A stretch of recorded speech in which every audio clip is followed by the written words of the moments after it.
Assalamualaikum warahmatullahi wabarakatuh. Perkenalkan, nama saya Muhammad Yusuf Ferdian, beserta nanti teman-teman saya Nanang Ilyasa, Saila, dan juga Iyasa akan mencoba menjelaskan tentang apa itu usul fikih.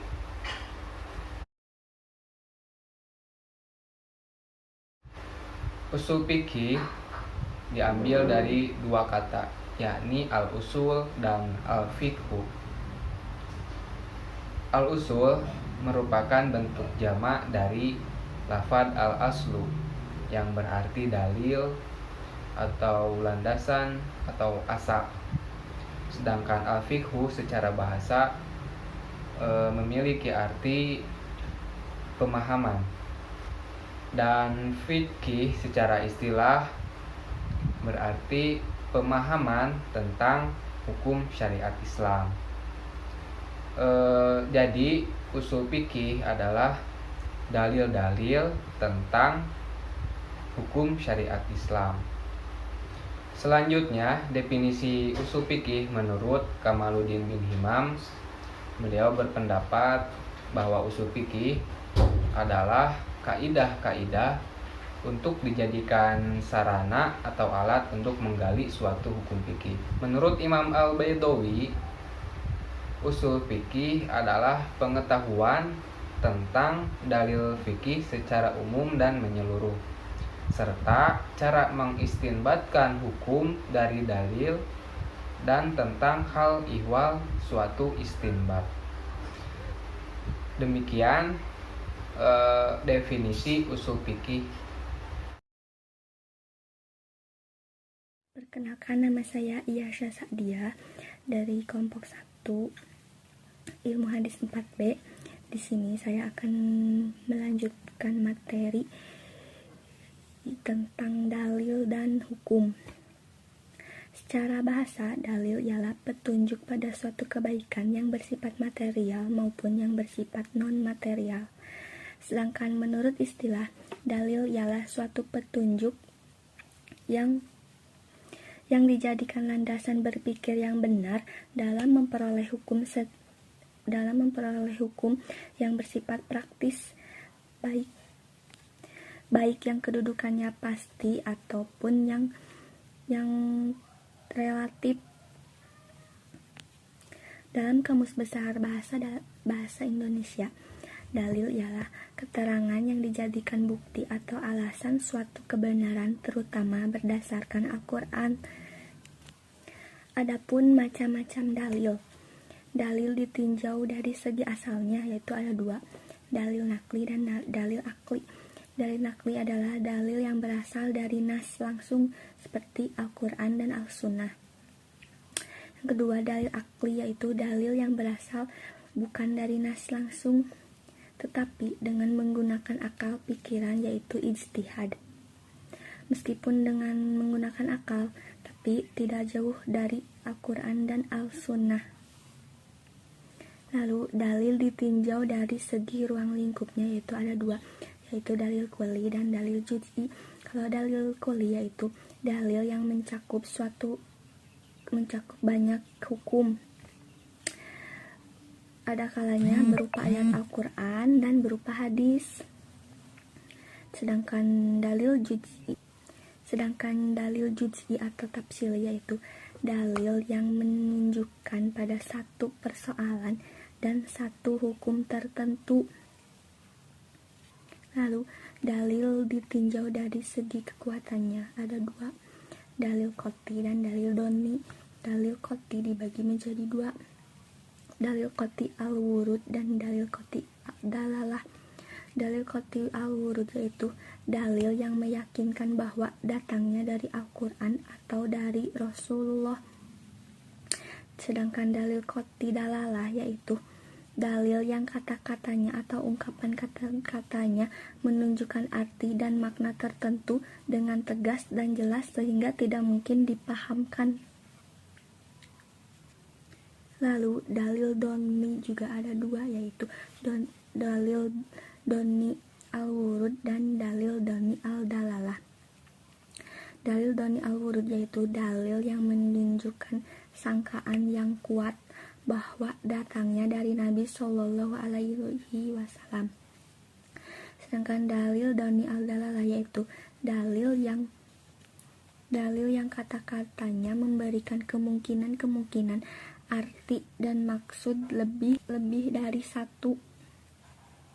Jadi tidak menunjukkan kepada satu arti dan maksud tertentu. Selanjutnya itu tentang hukum. Hukum secara bahasa yaitu isbatu sayun ala sayun, yang artinya menetapkan sesuatu kepada sesuatu. Sedangkan menurut istilah ialah perintah Allah atau sabda Nabi SAW yang berhubungan dengan segala amal perbuatan baik, mengandung tuntutan atau larangan, atau membolehkan sesuatu, atau menjadikan sesuatu sebab, syarat, atau memperbolehkan sesuatu, atau menjadikan sesuatu sebab, syarat, atau penghalang bagi sesuatu hukum. Macam-macam hukum. 1. Hukum taklifi. Hukum taklifi adalah sesuatu yang menuntut suatu pengerjaan atau menuntut untuk berbuat atau memberikan kepadanya suatu pilihan antara melakukan dan meninggalkannya. Contohnya tuntutan untuk dikerjakan ialah dalam surat At-Taubah ayat 103. Hud min amwalikum sadaqah. Ambillah sedekah dari sebagian harta. Hukum taklifi dibagi menjadi 5, yaitu yang pertama ijab. Ijab adalah tuntutan untuk melakukan sesuatu yang harus diperbuat gitu, seperti wajib. Kalau di fikih itu wajib ya. Misalnya tuh sholat 5 waktu. Jadi jika seseorang itu melakukannya, maka akan mendapatkan ganjaran, dan jika seseorang itu meninggalkannya akan mendapat dosa. Yang kedua yaitu nadj atau anjuran. Jadi nad atau anjuran itu menganjurkan atau tuntutannya mengandung suruhan yang tidak mesti diperbuat gitu. Misalnya tuh memberikan sumbangan kepada panti asuhan misalnya gitu. Jadi jika seseorang itu melakukannya maka akan mendapat ganjaran, dan jika meninggalkannya maka tidak kenapa-napa gitu. Ketiga yaitu tahrim atau mengharamkan. Contohnya memakan barang anak yatim. Yang keempat yaitu karohah atau memakruhkan, yaitu tuntutan yang mengandung larangan tetapi tidak mesti kita jauhi. Contohnya yaitu merokok. Sedangkan yang kelima yaitu ibahah atau membolehkan. Contohnya melakukan perburuan setelah tahalul dalam ibadah haji. Yang kedua yaitu hukum wadi. Hukum wadi adalah suatu hukum yang mengandung pengertian bahwa terjadinya sesuatu itu adalah sebagian sebab, syarat, dan penghalang sesuatu.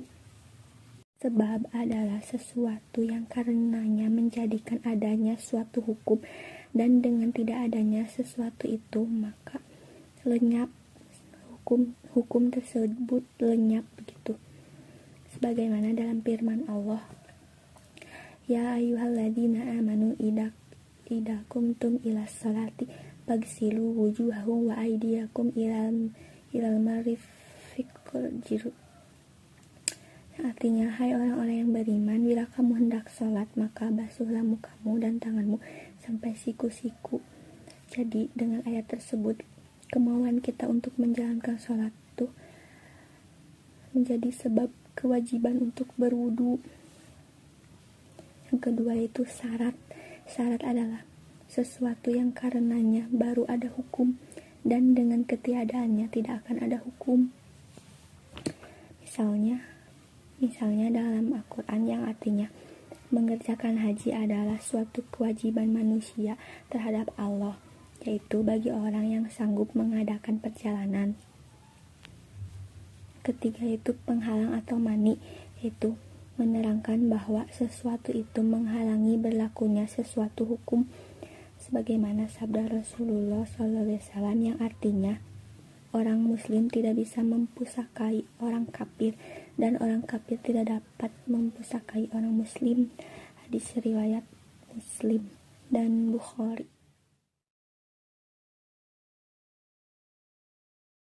Baik, bismillahirrahmanirrahim. Di sini saya akan menjelaskan tentang kaidah dan ijtihad. Yang pertama yaitu kaidah. Kaidah sendiri merupakan bentuk jama dari qawaid ya, yang dalam bahasa Indonesia itu berarti patokan atau aturan. Dalam bahasa Arab, kaidah memiliki banyak arti. Yang pertama al-asas, dasar atau pondasi. Yang kedua al-qanun, peraturan dan kaidah dasar. Yang ketiga al-mabda, prinsip. Dan yang keempat al-masak, metode atau cara. Nah, dapat disimpulkan bahwa kaidah secara bahasa adalah tidak ada jalan keluar atau tidak akan keluar dari dasar atau pondasi dan tempat sesuatu. Nah, sekarang kita akan membahas sumber-sumber pengambilan kaidah dalam usul ya. Secara global, kaidah usul fikih itu bersumber dari dalil nakli, Al-Quran, akal, prinsip dan nilai-nilai, dan bahasa, usul at-tahli al-lugawi.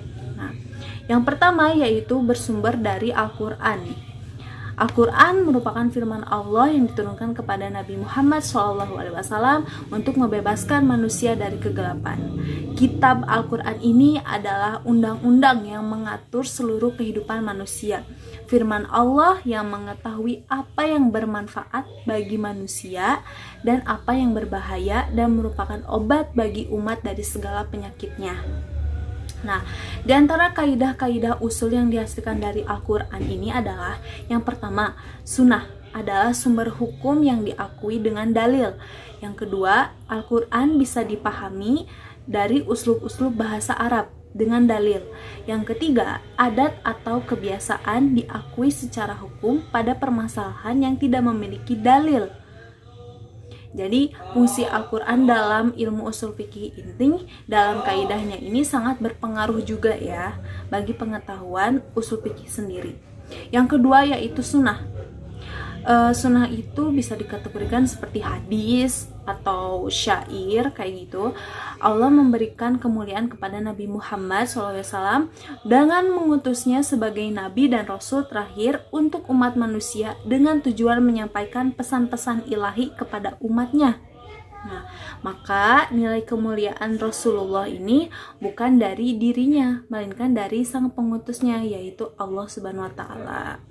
Nah, di antara kaidah-kaidah usul yang diambil dari sunnah atau hadis ini adalah yang pertama, perintah yang mutlak hukumnya wajib. Yang kedua, ijma merupakan hujah yang diakui secara syar'i.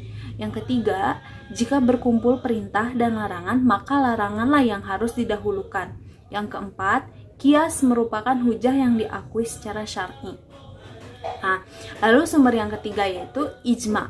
Di antara kaidah usul yang diambil dari ijma, langsung aja ya. Yang pertama, ijma sahabat. Dikatakan bahwa hukum yang dihasilkan dari hadis ahad dapat diterima. Yang kedua, ijma sahabat bahwa hukum terbagi menjadi 5 macam. Yang ketiga, ijma sahabat bahwa syariat Nabi Muhammad SAW menghapus seluruh syariat yang sebelumnya. Oke, yang keempat sumbernya yaitu akal. Akal memiliki kedudukan tertinggi di dalam syariat Islam karena kita tidak akan paham Islam tanpa akal. Sebagai contoh, apa dalil yang menunjukkan bahwa Allah itu ada? Jika dijawab dalam Al-Quran, apa dalil yang menunjukkan bahwa Al-Quran benar-benar dari Allah? Jika dijawab ijaz, apa dalil yang menunjukkan bahwa ijazul Quran sebagai dalil bahwa Al-Quran bersumber dari Allah? Dan seterusnya. Dengan demikian dapat kita pahami bahwa Islam tidak akan kita pahami tanpa akal. Oleh karena itulah akal merupakan syarat taklif dalam Islam. Ya. Lalu di antara kaidah-kaidah usul yang dihasilkan oleh akal adalah yang pertama, Al-Quran merupakan dalil yang diakui. Yang kedua, baik dan buruk hanya diketahui melalui syar'i, bukan akal. Yang ketiga, yang lebih kuat didahulukan dari yang lemah. Jadi dalil yang kuat dengan dalil yang lemah itu didahulukan dalil yang kuat terlebih dahulu. Oke. Yang kelima, sumber dari perkataan sahabat. Di antara kaidah usul yang diambil dari perkataan sahabat yaitu yang pertama, hadis-hadis ahad. Yang kedua, kias adalah hujah. Yang ketiga, hukum yang terakhir menghapus hukum yang terdahulu. Yang keempat, orang yang awam boleh taklid. Yang kelima, nas lebih diutamakan dari kias maupun ijma. Selanjutnya, kita akan membahas rukun-rukun kaidah usuliyah. Ketika kita melihat sebuah kaidah usul, larangan menunjukkan pengulangan. Umpamanya kita akan menemukan 4 rukun di dalamnya. Yang pertama, maudhu atau tema. Yang kedua, mahmul, ya. Yang ketiga, penisbatan antara keduanya, yaitu kebergantungan rukun dengan rukun pertama. Jadi kebergantungan rukun kedua dengan rukun pertama. Yang keempat, terjadi atau tidaknya rukun ketiga pada keduanya. Seperti ini contohnya. Apakah perintah menunjukkan pengulangan benar-benar terjadi atau tidak? Jika keempatnya adalah tasawuran, di mana hukum ahli mantik ketika berusaha menyelesaikan permasalahan ini berbeda pada 2 pendapat. Yang pertama, al-falasifah mengatakan bahwa at-tasdik adalah rukun keempat saja.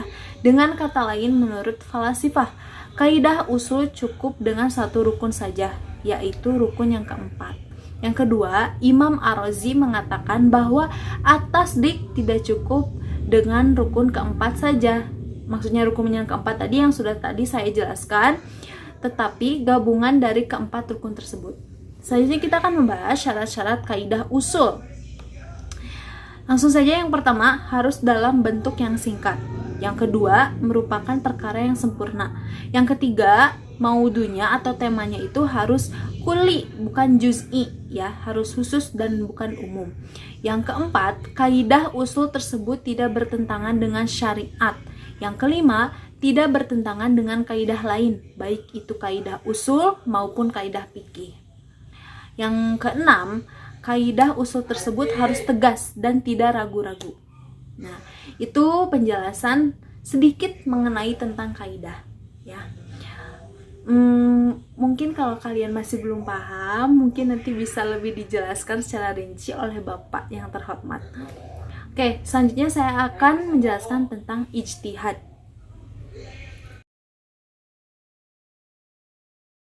Assalamualaikum warahmatullahi wabarakatuh. Saya akan menerangkan tentang kegunaan mempelajari usul fikih. Seperti kita tahu bahwa usul fikih itu dapat digunakan untuk mengetahui alasan-alasan pendapat para ulama ini akan menjadi lebih penting ketika seseorang akan memilih pendapat yang dipandang lebih valid atau paling tidak menghindari taklid buta. Nah, diharapkan umat muslim lebih bisa selektif lagi dalam mencoba untuk menarik kesimpulan dari para pendapat ulama tentang hukum-hukum yang dikeluarkan oleh para ulama tersebut. Seperti ketetapan yang telah disepakati oleh beberapa ulama gitu. Jadi tidak ada taklid buta seperti tadi dikatakan, taklid buta dalam artian tidak hanya mengikuti tanpa tahu sebab dan musababnya apa pendapat ulama ini dikeluarkan gitu.